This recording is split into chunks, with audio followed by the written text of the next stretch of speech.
Welcome to Stories That Sell, the podcast for business owners who want to create real connection through their content. I'm your host, Naomi Rose, and each week I will be speaking with an incredible person talking about their stories from behind the business. Not just what they do, but who they are.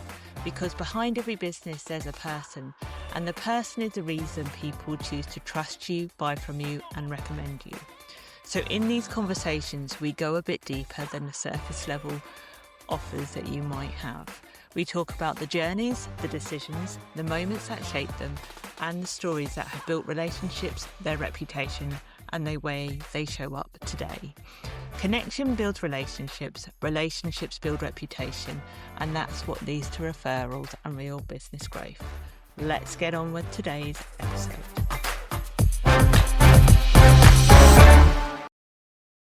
Toni Addinall is a strategic partner and right-hand support for service-based founders who are looking to scale their business.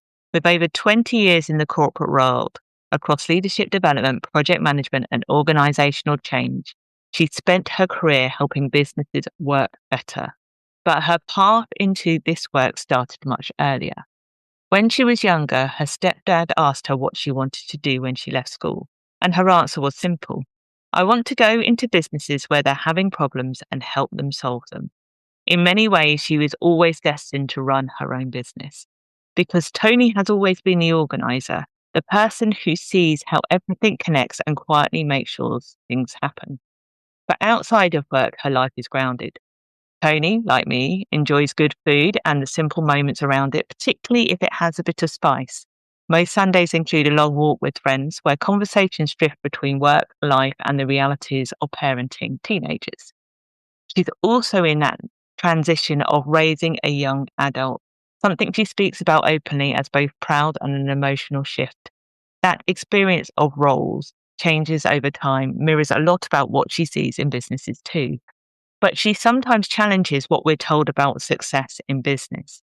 Toni has never believed that long hours equate to better work. She's built her career as a high performer without subscribing to the idea that you need to be constantly busy, and instead focuses on structure, clarity, and creating the space to think.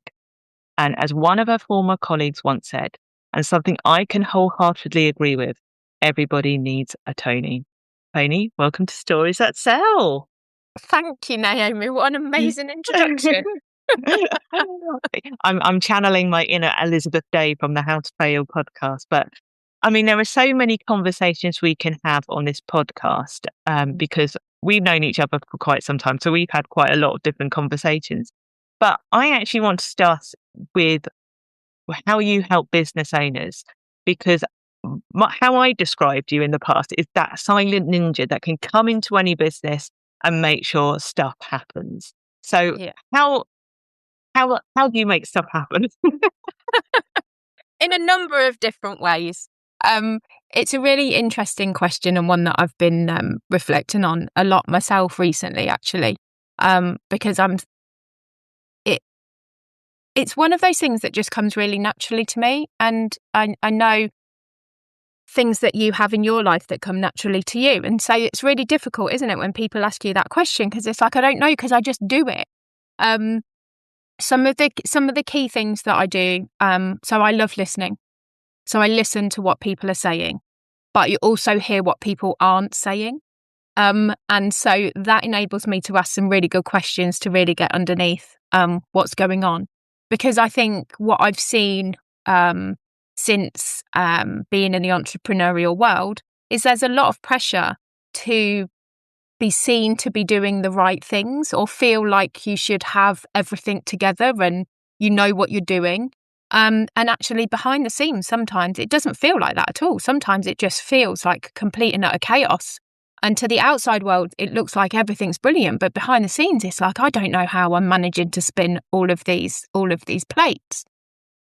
And I can see through that quite quickly. But what I can also see is a really clear path of getting from chaos to something that's much, much simpler, because quite often that chaos is just a bunch of thoughts and ideas in our head, and we just have that in our head. What I like to do is get it out of the head, really make it really simple, and then think about, okay, well, what are the simple next steps? What are the priorities? So I don't know if that specifically answers your question, because it's more of sort of how I work with people. And then after that, it very much depends. So after that, it can be supporting with accountability. It can be actually me coming into the business and taking off of your hands some of the things that you don't want to do. Because when we own a business, there are things that we don't want to do. I mean, nobody started their business to do all of the boring stuff in the background. They started to do the exciting stuff and to work with clients and do the things that we love. That's why we started our business. We left our jobs so that we could leave the bits behind that we don't want to do. But then when you run a business, they actually come with you. There's still bits that you've got to do. But actually, there's some of those bits that I really enjoy doing, like defining a process, getting really clear, getting that. How do you do things out of your head so it can be documented, so that it can be really clear on when you bring someone into your business, this is how we do things around here. So all of that together, very much understanding and working closely with the individual, understanding what's getting in their way, what's causing them the issue, stripping it all back, get it out of their head, and just giving them that time, that space to do more of what they love. Does that answer that question? It does. What do you see as usually the biggest bottleneck when you go into businesses and help founders? Where are they usually getting stuck and not being able to kind of see the wood for the trees in the plate spinning world? Keeping everything in the head. So it could be that they might have a to-do list, or they might have 50, or they might have 1,001 post-it notes on their desk.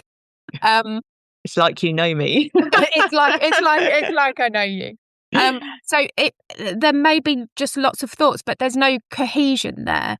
And some founders just keep it all in the head as well and work from a list in the head. And then I'm not an expert, but I'm very fascinated by neuroscience and by the brain. And when we've just got all of that in our head, it's very difficult for us to be able to process it. And so the brain just thinks about it constantly because it doesn't feel that it's processed anything. So moving from getting things out of your head and just actually thinking about, well, what really does need to be done. Quite often I'll have a conversation, it'll start very much with, right, okay, tell me what's in your head. And then it'll be a list of 5 or 6 things. And the founder will just sit back and go, there's got to be more than that. It feels like there's more than that in my head. But it's because we overthink things. So getting it out of our head onto paper to start with is absolutely the best place to start. Any kind of brain dump. I mean, I don't like to-do lists, but I do like listing and getting stuff out of your head. So get it out of your head onto something, paper, Asana, whatever it might be that works for you. Do you think that as founders, and particularly maybe women, and I might be being a bit stereotypical here, but how much do you often find that the life outside of business influences what's going on inside the head of business owners and founders? Yeah, a lot. There's a couple of examples that come to mind. And I know it's still very stereotypical, but I still think it's the way that the world is in most cases. That the woman is responsible for the shopping, the cooking, the childcare, the getting the kids to and from school and the after school clubs and all of that kind of thing. And that's just even more mental load. So it's more things to balance. And thankfully, although I am a little bit sad about it, thankfully I'm out of the school system now. You would not believe the amount of messages come from schools, emails, text message, all of the stuff that needs to be done. This day they need to go in their pajamas. This day they need an extra pair of shoes. Don't forget that you've got this to do and this to do. And there's just so much. So it just adds in to what's already a busy day. And again, if you're trying to hold that in your head, then it all just mingles in together, and then you can feel really stressed at work because you feel that you've got a lot on, whereas actually it might be more of that pressure of the home life, and again thinking about what actually needs to be done and when. It's just all a mess and a muddle in our heads. Yeah. It's the mental load that you carry as a business owner is so much bigger than I think anyone ever realizes. Like you say, that we go into business to do the thing we love, but we don't actually, sometimes it doesn't happen that way. I often saw that with when I was working a lot with the food industry and people that kind of leave their jobs to go and do cakes, but actually 10% of the time was actually making and baking. The rest of it was business. Absolutely. And it's not what people sometimes sign up for. Do you, having, one of the things we've talked about before is actually working harder and longer, which you know is my forte. I'm very good at working very long hours and have done it for years, having been in the world digital. You have been absolutely the opposite of that, and you're yet an absolute powerhouse and a high performer. Do you think that kind of discipline of being able to kind of go, I am working the hours I'm set and I'm going to get stuff done, has really helped you with understanding how this can help businesses as well? Because it's unusual to hear of someone that can stay that disciplined. Absolutely. And it all comes down to being really clear on what needs to be delivered. And I've always been able to get to the end of the day and know that, yes, there's still a lot that needs to be done, but it doesn't need to be done now, and that it can wait till tomorrow, because I have that really clear view of what needs to be done. So again, it's not a case of just thinking that there's lots to be done. It's very specifically knowing what needs to be done. And I think that comes right back to, I started my career as a project manager, as my first proper job. I started as a team manager. I didn't do it for long, but what I found myself doing in that team manager role was a lot of small projects, and then moved into a formal project manager role. And one of the key things you do when you're managing a project is you do a project plan. You have to know what your milestones are. You have to know what needs to be done. You have to know who you need to speak to, what timescales you need to hit. Otherwise, the rest of the plan goes out. A project normally has a defined end date. There is somebody telling you this needs to be delivered by this end date. And so you have this end date and you have all of this stuff that needs to be done. And within that context, you have your separate milestones, but you plan what needs to be done when. And so that was always a really clear and structured way of me doing things. So I could close my laptop at 5:00 and turn off my BlackBerry, because I knew that everything was done. There was nothing that needed to be done until tomorrow. It could wait. Now, I will caveat this, Naomi, with this is about 20 years ago that we're talking, and it was a very, very different world then, in terms of the always on and what people are expecting now. But we actually set those boundaries, and we did it with our team, and we did it with our managers to say, if you phone or email us after 5:00 or whatever time the official end date was, we will not reply until tomorrow. And there's a lot to be said for setting expectations and boundaries. And sometimes we put the pressure on ourselves. Oh God, they're going to expect a response straight away. And then I'm sure that you've done it. I'm sure many of your listeners will have done it, where you send something and they say, oh, I wasn't expecting you to respond straight away. And it's like, we're not having those conversations. We're not setting those expectations. We're not giving those boundaries. And I think that's what's really important to the work that I like to do with founders now around processes and systems and structures. So my career started in a bank. And so we used to have SLAs, so service level agreements. So if you walked into a bank and opened a bank account, and again, this is 20 years ago, you didn't expect your bank account to be open straight away. We do now. There's an issue with that.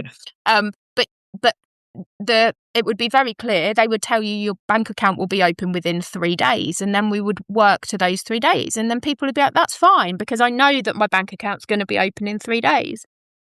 And so even though the world has changed and we're always on and there's things like that, you can still set those expectations.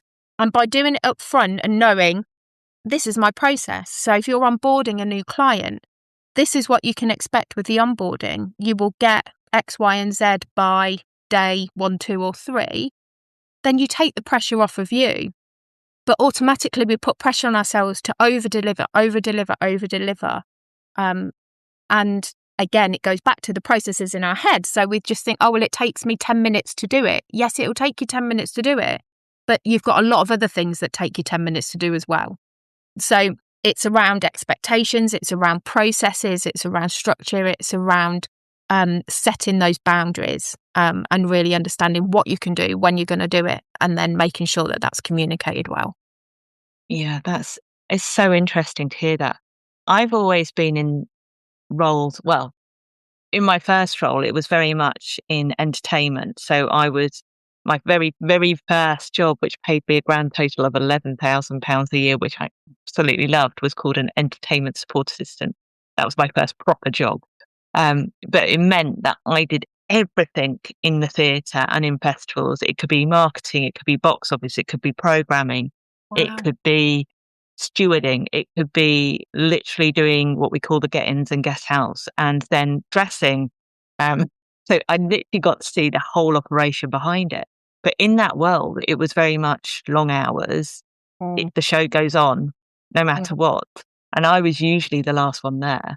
Like, often, and then when I went, that's how I ended up in marketing, because I was the one that got digital.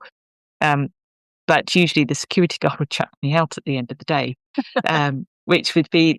But then, it's funny what you're saying about culture and how you set that up, because the next organization I joined, if you weren't in the conversation overnight, you missed it. And the amount of times I was on a phone at 10 o'clock at night to sort out something that had to go out at 5 o'clock in the morning because of the nature of digital. yeah. That culture I had for around about a good 10 years, Mm, and in a very reactive yeah. space. And it's been ingrained. And I think of how much more productive would I have been? And as I learned a lot more about leadership, and obviously became a leader myself, and as well as a manager, which are two very different roles, Mhm. I realized it was where the culture was going wrong, because I actually used to say to my team, I need you to leave on time because you're causing a problem. And it was that shift in perspective, like, the problem is I'm currently doing about 4 people's jobs, and all I'm doing is creating a problem later on. It's not helping me. It's not helping the business see where the gaps are and being able to prioritize, because I will just do it. I will get it done, even if I'm up at 2 a.m. on my laptop sorting stuff out. It Yeah. would just happen. And I think it's one of the hardest shifts that I've had to really realize, and I still struggle with it, is being able to have that kind of Mhm. discipline to know I'm not giving, as a CEO, when you're trying to manage everything on your own, getting that discipline right. And actually understanding that you don't have to do everything yourself. And we think it will save us money and save us time. And I know for a fact it doesn't. It really doesn't. I waste so much time, which I could have definitely. And I know from the conversations with you, I can see where I'm like, it, why am I, this isn't helping me in any way, Yeah. shape, or form. So it's a really interesting way of looking at productivity and making sure we're getting the best out of ourselves, and ultimately enjoying doing what we're doing, because no one signed up to a 80-hour week. No, and there's so much in what you've said there. So part of my career as well was training new managers and helping new managers become more efficient people managers. And it's one of my biggest bugbears. I was at an event a couple of weeks ago and I was speaking to somebody who delivers leadership development training.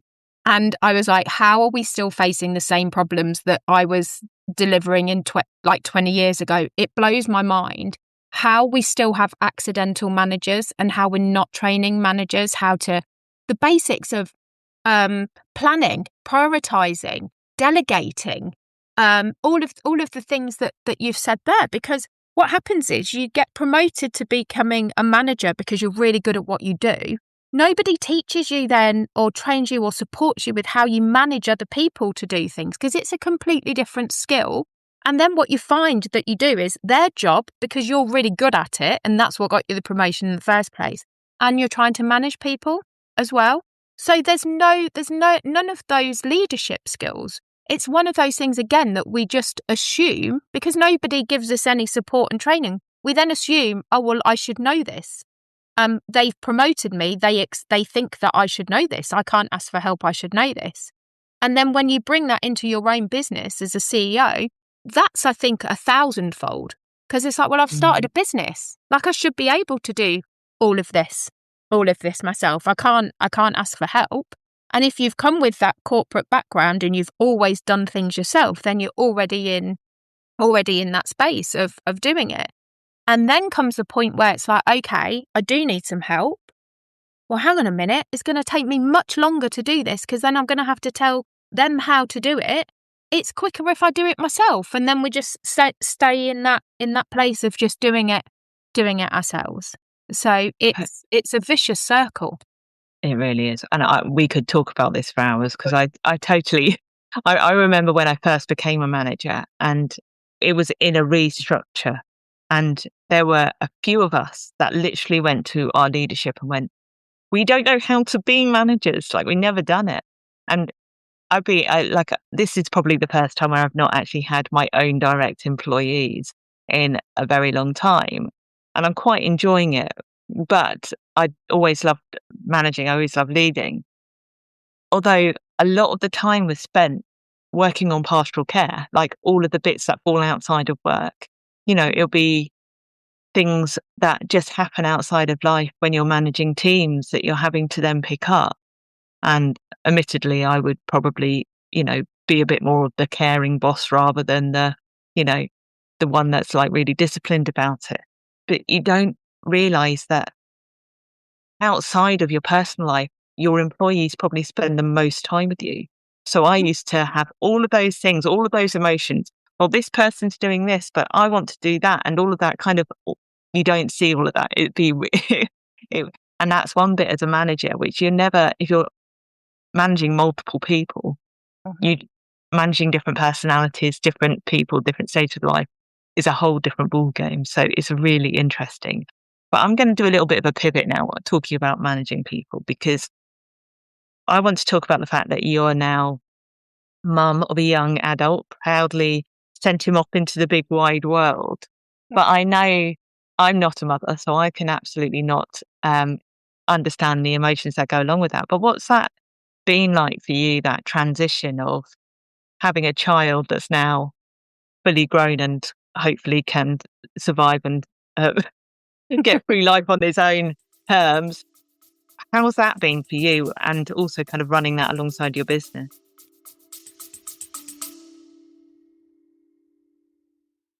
Just taking a very short break to tell you about something I've got that I absolutely love and think you will love too. Now, I know how many of you hate creating content, and it's my area and zone of genius. That is exactly why I've created my really fun filming days. And yes, content can be fun. So if the thought of creating reels makes you cringe, or you are sitting there wondering what on earth to film, this is exactly what you need. On a really fun filming day, you'll be with me and 3 other amazing business owners to create a bank of content in one go, so you're not constantly setting up your camera, trying to think of ideas, or putting it off until next week again. In just 3 hours, you'll leave with over 60 reels and 30 photos that can be used over the next 3 months, and reused and repurposed however you want. And I have got sessions coming up all over the UK. To find out more, check out the link in the show notes, or just drop me a message with the word fun and I'll send you the details. It's been a shock. It's surprised me at how difficult I found it. It's really interesting actually, because I've just got a visceral emotional reaction to it, because there's I think a lot of people understand now there's just so many different levels of grief. And it's kind of like a grieving process that I've gone, or feel like I'm still going through now. Because on the one hand, I'm so proud of him. And he still lives at home with us. He's going to uni. He chose to stay at home, and that makes me very happy. But then on the other hand, I absolutely, at such a heart level, miss the little boy that loves his mum. He still loves me, but loves his mum in a way of like coming in and is excited to see me. And we used to sit on the sofa and watch films together, and he'd play. He always had a thing for hair, so he'd play with my hair.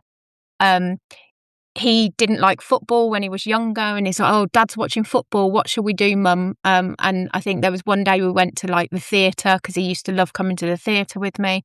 We'd go to the cinema. Like, we did so much together. Now he is completely football obsessed, so he spends so much more time with his dad at the football. Obviously, I'm a girl. There's some things he doesn't want to speak to me about. He's 19, so there's things that he definitely doesn't want to speak to his mum about. And so it's really weird. Like, he lives in the same house as us, and so I still see him. But at the same time, it's just completely different, and it's difficult to put into words. Sometimes it is just more of a feeling of just it's a real contradiction of a really deep sadness and a really deep joy that I've brought him up, and he's doing what he loves, and he loves his football, and he comes in from football and he's had a great time. And I think they're going to the pub today because they're expecting the weather to be really nice, and he's going to meet his friends and going to sit outside at the pub, and just the joy that I have of him being the young man that he is. But then this sadness of like the little boy that at the time it's like, oh, I can't wait for you to grow up because of all of the messages from the school and all of the things that go with it. And now it's like, yeah, I'd give anything for a remote control and just to rewind to when he was younger.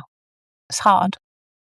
Yeah, it's almost a bit like a breakup in a way, in a strange sort of way.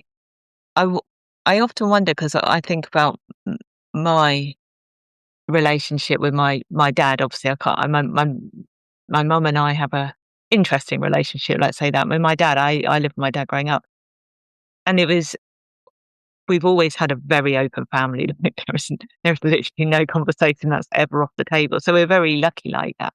But like you say, when you go through those later teenage years where you're kind of finding your own person, I think that's a really transitional time. But generally, I think what you find is once you've kind of gone through all of those different changes that you go through, you come back to all the stuff that you loved originally. Yeah. And I wonder how much of the outside world influenced the things that he loves now in that sense, like the love of football and things. Yeah, I think his dad's a huge influence on that. And we live in Leicester, so he's a Leicester City fan.